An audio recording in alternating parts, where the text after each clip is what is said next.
Hi everyone. In this video we will go over the use of if function in Excel. So we will be using if function, and the anatomy of the if function starts with we starts with the if, so equal sign and then if, and then we open the parentheses, and then the first argument is where we test a logic or a condition.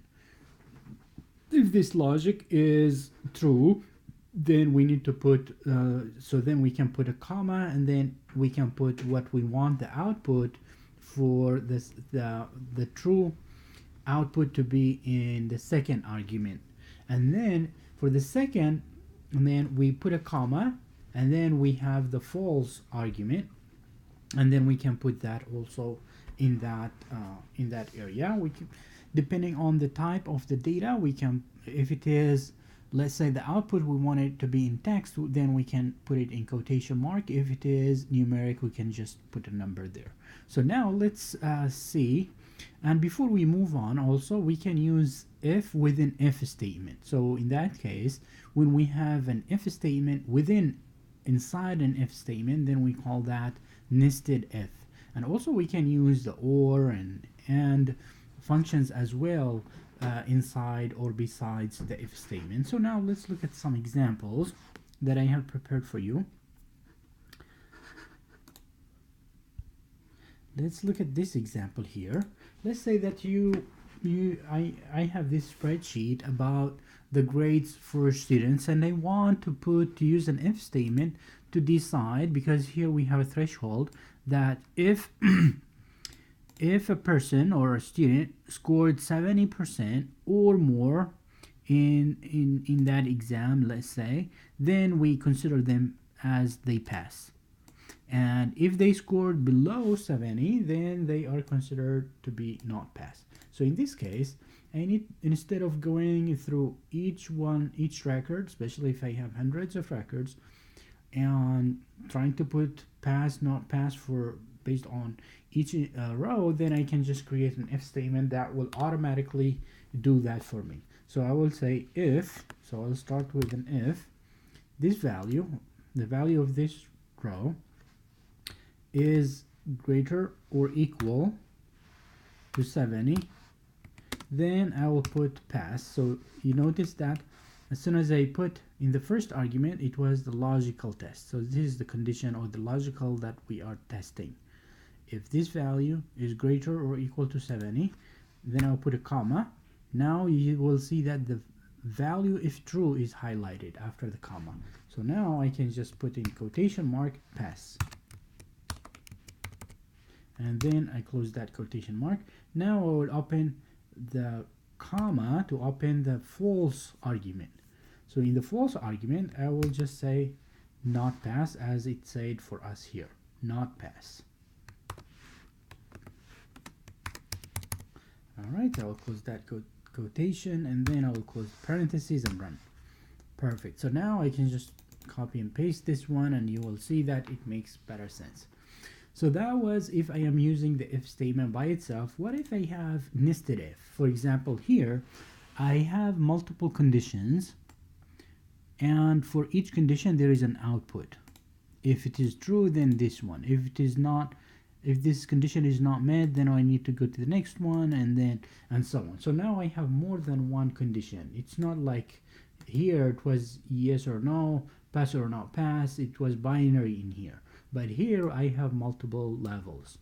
So in this case, I will need to use a nested if. So now let's learn how to use a nested if. So I will say equal and then if, open parentheses, in logical test, I will say if this value is greater or equal to 90, then if it is true, then I will put A in quotation mark. And then in the false argument, I will start another if statement. So also if this cell is greater or equal to 80, then it is, the score will be B.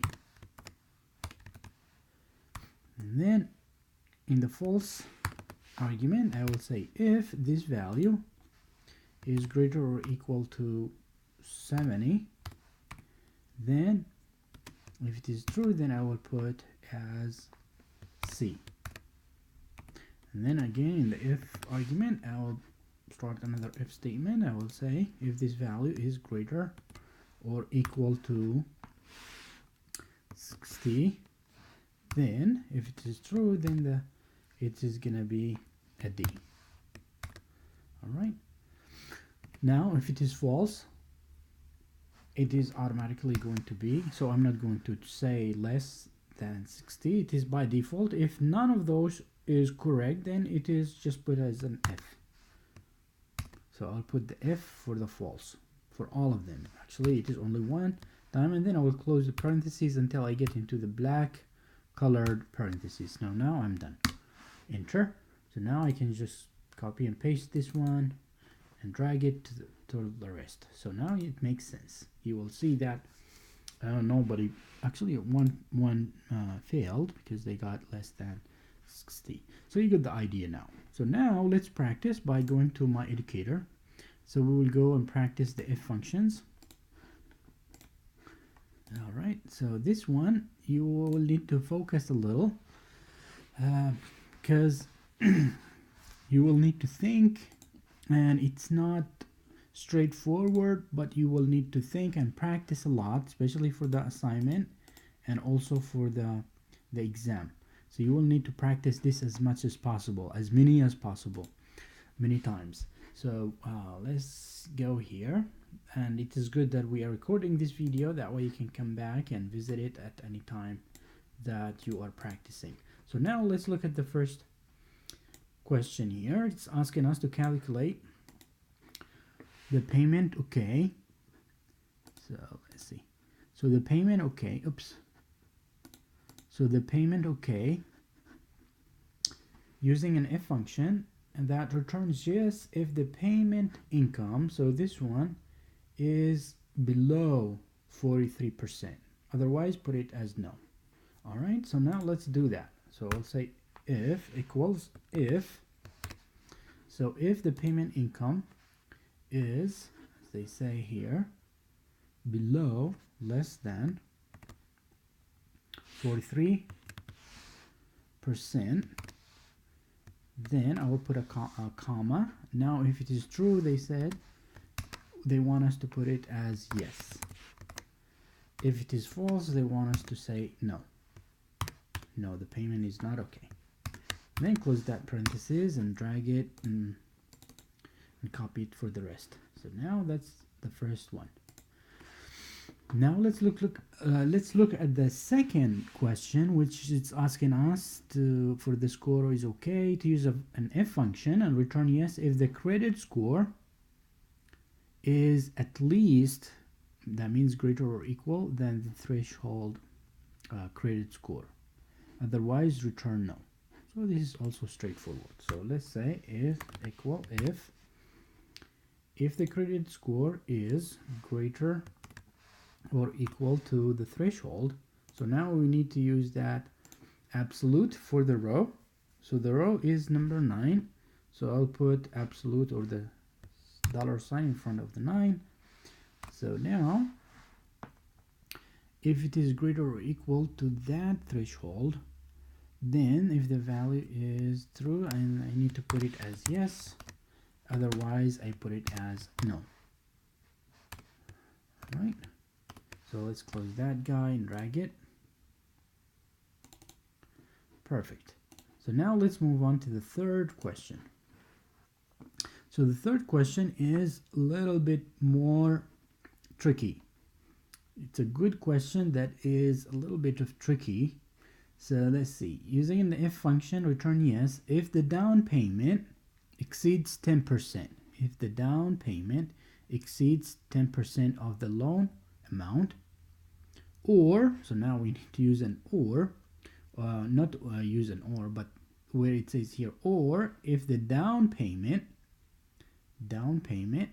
exceeds 5% of the loan, and so now we kind of have this is one chunk by itself.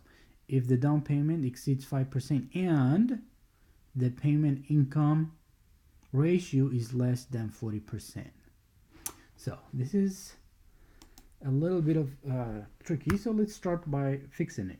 First is if so we will say if the down payment is greater than 0.1, which is 10% of the loan. So if it is true, then put it as yes. So that's yes. So now if this is not true, then we can do the next, the other chunk, which is kind of two statements together. So then in here we can say another, the nested if, then I can use the and. So I can use the and function here as well, which basically saying that those two conditions need to be met in order to be yes, right? So now the second condition is, or the first logical test for, so it says that, or if down payment, so down payment exceeds, that means is greater than 5%, 0.05 times loan amount. All right, so that's one logic. Now let's go to the logic 2. So logic 2 says, so logic 2 says, and payment income, so payment income, I'll select it, ratio is less than, so less than 40%. All right, so now I'll just close that guy. So if, all right, so now in this case, so I have that logic. Now let's see, yes. So now, because I'm still working on the if function, so the if function, I have a comma. Now if the value is true for this one, what should I put? I should put as yes, comma, if this both combination of those is false, then put it as no.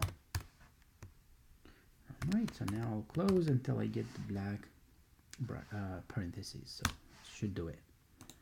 Alright, let's see. Now I have my answer is correct. So now let's go to the next one, which is the discount.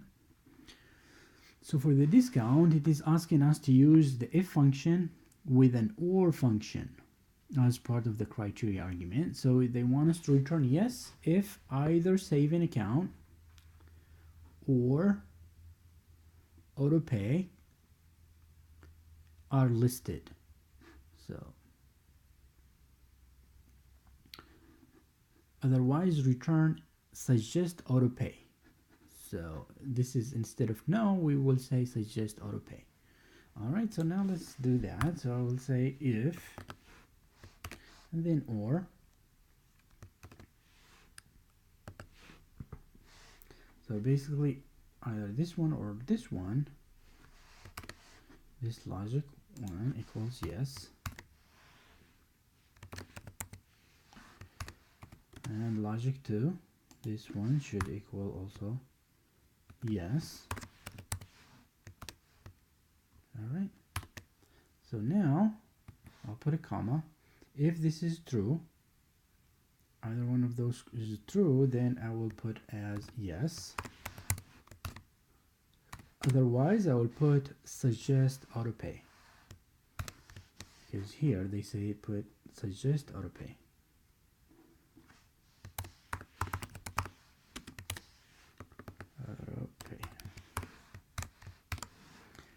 Alright, so now let's run it and see if it is making sense.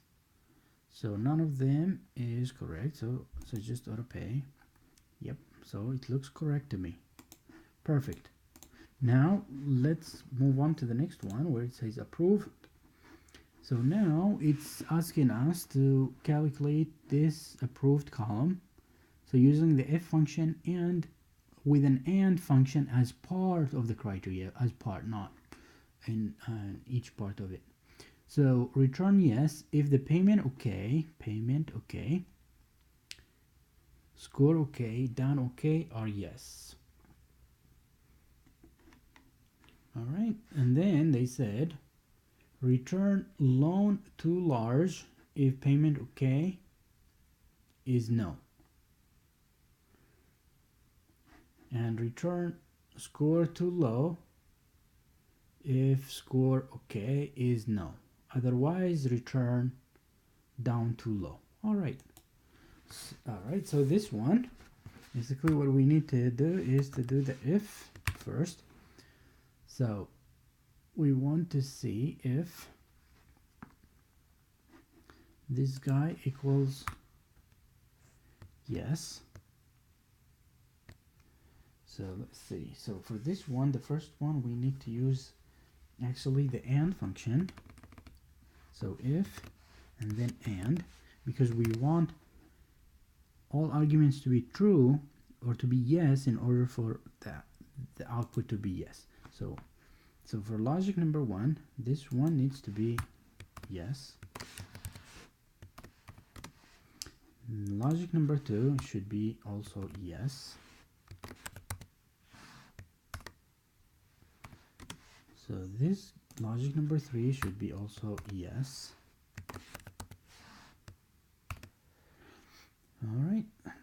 So then we'll close that guy. So if it is true, then I will say yes. All right, and then in the false we will start another if. So now we can just say if. So we'll go ahead and start with if.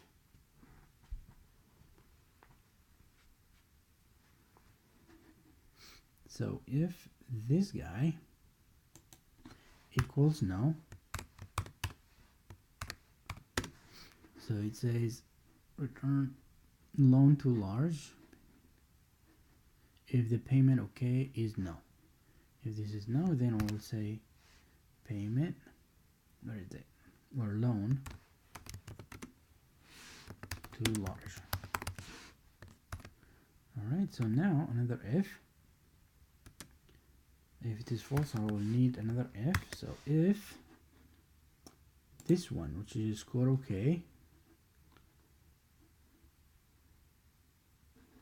score okay equals no, then if it is true, I should put, if it is no, I need to put score too low. So score too low.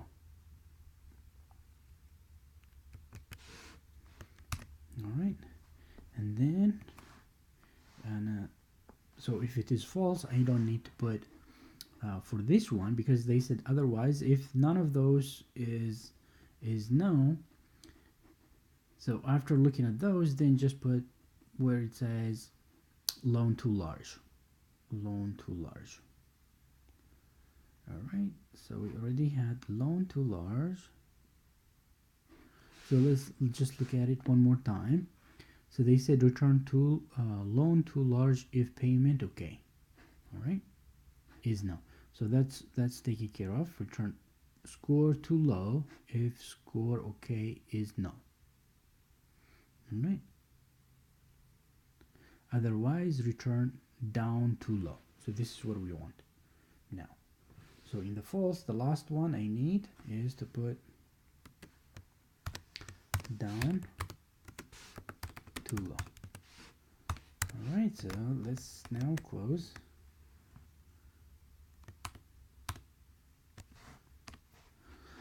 All right, so now let's see what we will have.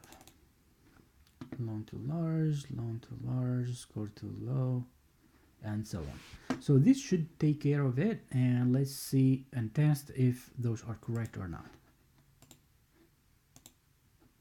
Oops. Come on.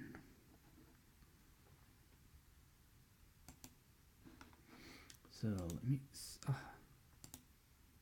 let me save it, and then I'll see what I have. It's giving me some issues. Place it, yes. All right, so now let's say Yeah, so saving it usually fixes this issue. So now let's see. Yes, we got 100%. So perfect. So I hope that helps, and we'll see you in the next video.